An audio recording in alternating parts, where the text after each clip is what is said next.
Okay. Good morning, everyone. My name is Sajid Ahmed. Today, I will present our paper titled Configuration Qualities Failures in LLM-Generated Actions, a comparison with human-validated baseline.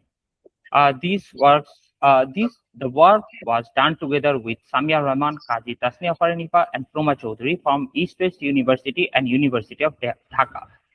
The paper is presented as CCIW 2026. Our source code and dataset are publicly available in the replication package. Can you maybe move the window? Because we're going to be seeing like a presenters, like all the online participants. Yeah, perfect. If you could move that away, yeah, that would help us. Yeah, cool. Thank you so much. Sorry for the interrupt. Okay. Modern software teams use continuous integration and continuous delivery, or CI/CD, to automatically build the test and deploy software. One of the most popular platforms for this is GitHub Action. Developers write YML workflow files that define what should be built, tested, or deployed. Recently, LLM have started generating these workflow files directly from plain English prompt. This makes development faster and easier, but uh, it is also raises an important question: are these generated workflow actually high quality? So why this is important? First, CI/CD workflow mistakes can create security, reliability, and performance problems. Even if a workflow runs correctly, it may still contain some hidden structural issues. Second, LLM learn from public available repositories, which may already contain bad patterns. Also, prompts usually describe what the workflow should do, not how it should safely structure. For example, prompt rarely mention things like timed out setting, version pinning, or permission control. Third, and the most importantly, no previous study has directly compared configuration smell between LLM generated workflow and a human validated workflow. That is our main goal for our work. LLM generated workflow are usually created in one step without code review, testing, or human validation. Since LLM learn from public code that may already contain bad patterns, they can repeat those same mistakes. As the result, the structural quality of LLM generated workflow is still unclear. So our main research question is: do LLM generated more configuration smell than most human developer, and where do the smell appear most often? To answer the problem, we set 6 objectives. First, we build a static smell detection tool within 15 days rule-based check for GitHub action. We adapted existing CI/CD smell categories from a previous study and added a new security check specific to GitHub actions. Then we compared configuration smell across one human-validated group and 6 LLM-generated groups. We also identified which pipeline stages contain the most smell and provide recommendations for improving workflow quality. So before starting the study, we defined 3 hypotheses: H1, H2, and H3. Our assumption was that both human and LLM workflow perform the same task, making the comparison fair. As the results show later, 3 hypotheses were confirmed. Our work is based on earlier research in CI/CD and LLM-generated workflows. Bresello et al. Studied reliability smell and GitLab CI. Zhang et al. Built Sonic to detect performance problems like redundant step and missing caching. OSHF et al. Found security risks in GitHub actions such as underprivileged workflow and unpinned dependencies. On the LLM side, Pierce et al. Found that many GitHub Copilot output contain security vulnerabilities. Galeb showed that LLM-generated CI configuration could reach 69% similarity with real workflows and 3% were exact match. However, earlier study mainly focuses on correctness. The structural quality of LLM-generated workflow was still unexplored. Our work addresses that gap. So our research has two research questions. RQ1 asks how often do configuration spell appear in LLM generated workflow compared to human validated workflows? To answer this, we analyzed 1,318 paired YML workflow using our static analyzer. We measured smell prevalence using two matrices, average smell count and average density, which means smells per 1,000 lines of code. We then use man-Whitney use statistical tests to compare the results. RQ2 asks in which pipeline stages do smell appear the most often. To answer this, we assign each smell to a pipeline stage to view as build, test, or deployment using keyword matching. Then we compared using stage-wise smell density across all groups. And our dataset mainly comes from Galley. It contains 1,318 paired YML workflow collected from GitHub actions. Each pair contains one human validated workflow and one LLM generated workflow for the same task. And we evaluated 6 LLMs. Our smell catalog includes 15 smell types across 3 categories: security, reliability, and performance. In this figure, you can see that 4 phases of our design. In phase 1, we collected the 1,318 pairs of workflows. In phase 2, we adapted the smell rule from previous OECD studies and added GitHub action security check. In phase 3, our Python-based static analyzer checks every workflow and records smell type, job name, and pipeline stage. Finally, in phase 4, we calculate smell count and density, perform stage-wise analysis, and apply statistical tests. An important point is that the entire study was used statistic analysis only. No workflow was executed was required. The proposed framework. This slide explains our framework in more detail. The input was the dataset of paired YML workflows. This workflow passes through the smell rule model, and which contain 15 rules. Then the Python static analyzer checks the workflow and records the smell types in job name and pipeline stage. The pipeline stage were assigned using keyword matching. If no match is found, the smell is marked as cross stage. Finally, the analysis module calculates the smell frequency, the smell density, and stage-wise comparison using statistical analysis. The entire framework is reproducible and publicly available. So now let us look at our result. The human validated workflow produced 616 smells with a density of 42.17. In comparison, LLM generated workflow were ranged from 60.54 to 87.82.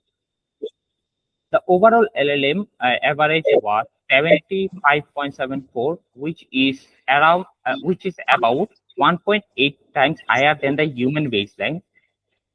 The 10 was consistent across all the models.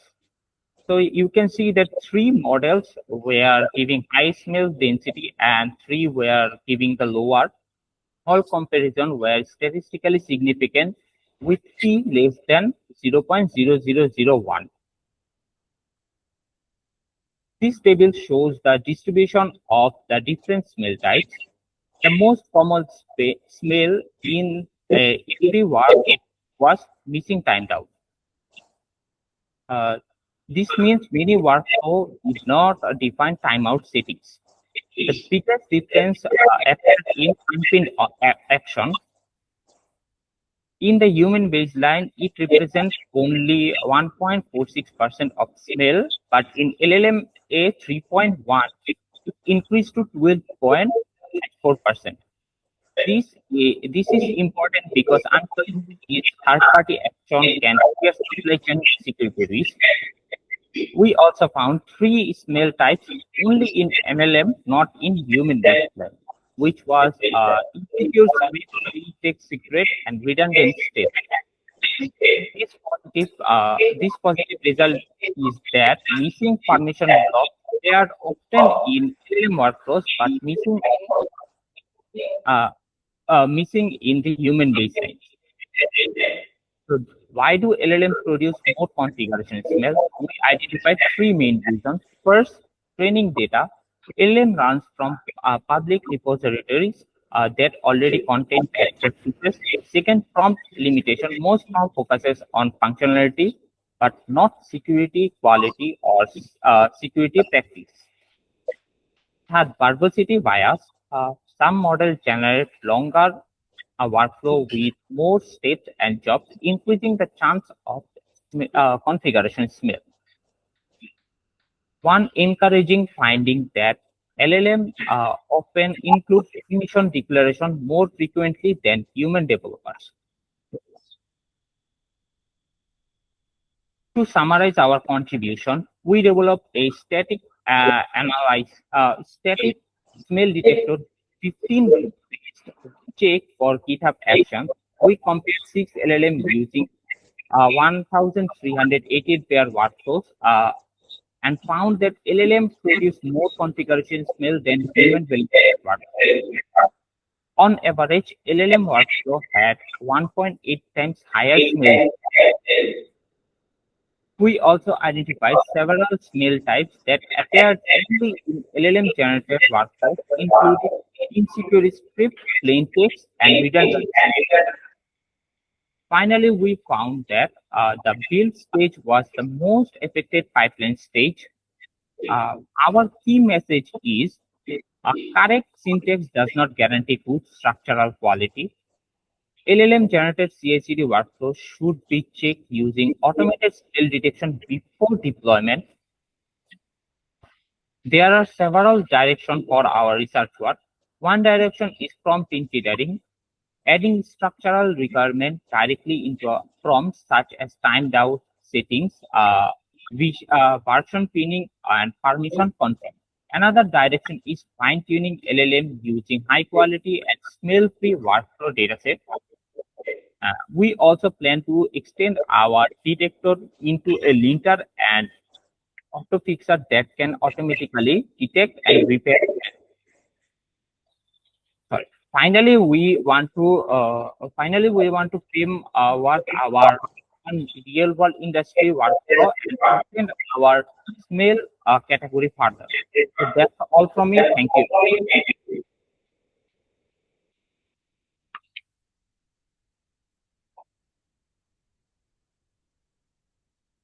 Sajid, thank you very much for your presentation. I was just wondering how we're going to do questions. So, Abby, you could come here if you have a question. Oh, no, anyone. Oh, not Abby, sorry. Ivor, you could come here. Questions, I guess. Or we'll just do it with Mike and I'll repeat it if it does. So, questions. Anybody else? Okay. Here's my my spicy question for the audience. Okay. Our presenter has a rare opportunity actually to get your feedback on this idea of CI/CD smells. We have like 5 companies represented here. So what do we think about this idea? So we have some things here, some different smell types.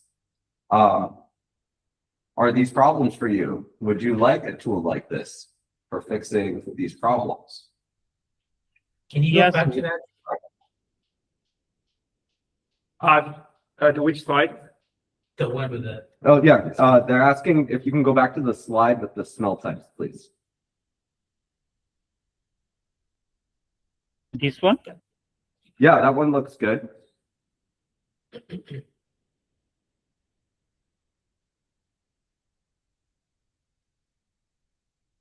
So maybe just for clarification, those were found via a linter, right?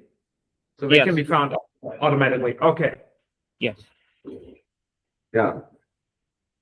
Did you define the set of rules here, or does that come Yes, from yes. related? It was rule-based analysis. Yeah.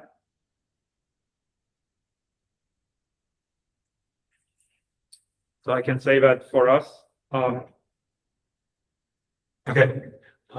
I can say that for us, it's definitely a huge trouble testing CI configs because there's no real test frameworks for it. And a lot of it is sadly sometimes really just based on, well, change it, run it, and if it works, merge it. And we do not really have automated tests for a lot of our CI configs. Some of the answers that we got was like, oh, just please make it as simple as possible and move any logic to a Python script when you invoke because you can test it. But we're really lacking ways of testing CI configs. So I really like this idea. And also, for example, timeouts is also an issue with us. But for us, it's more like configuring those timeouts and keeping them up to date.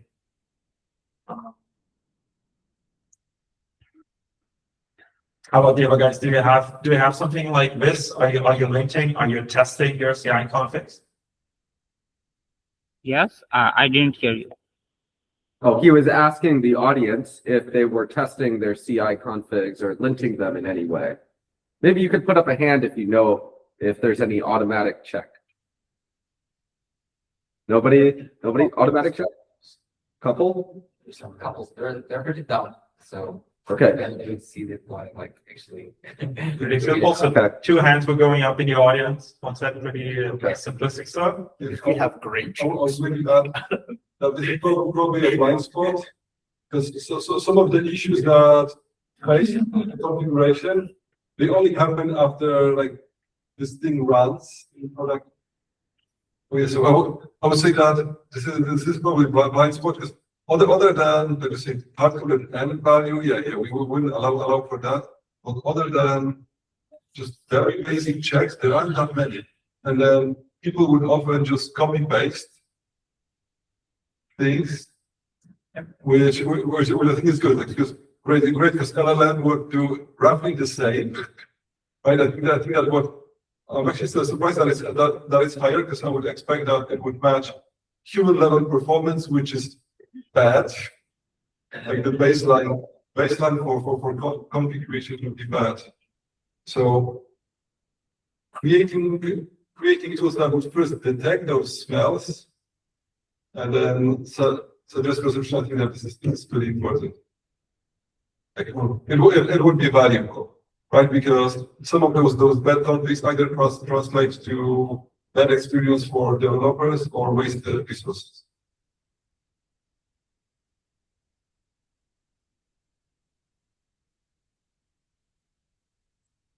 Okay, I have maybe one more thought or question, which is on the missing timeout. The missing timeout, right? That says like it's like 70% plus for like everything, for human, for machine.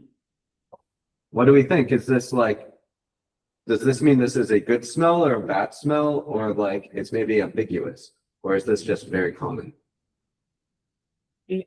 Basically, human forgets to write the missing timeout YML in their script. That's why the LLM learns from this, and they also give the same answer similar to the human one.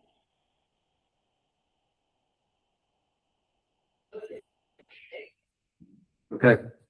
Other questions? Oh, Yeah, maybe with regards to missing timeout, I think that this is like one mistake that it's so easy to make. Another that I've seen was retry set to 0, and people are surprised that sometimes something fails, and then it's as simple as just, we sometimes tell people, yeah, just like perfect one, perfect two, like what? And then I don't understand why I'm involved in asking in resolving that. Yeah, it does happen. So, solution, or you can come. Yeah, I'm just forward. gonna say like, No. So the presenter can hear you from the laptop microphone. should I go with it? Yeah, I think this is best.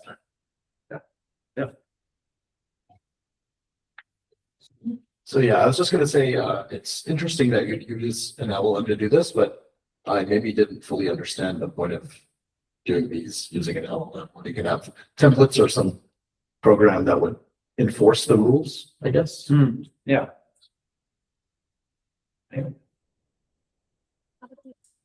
Can you ask it again?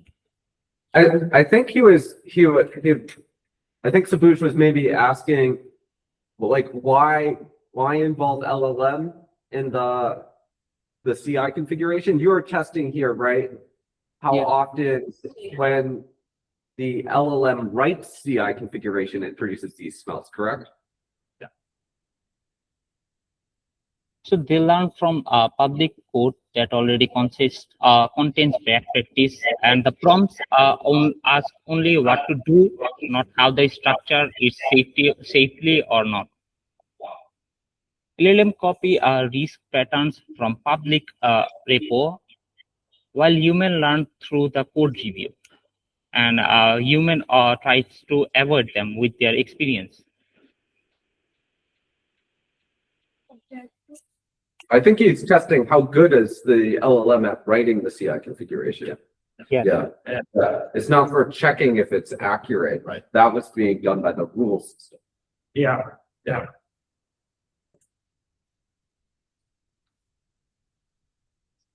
Are there any further questions or questions that you have to the audience?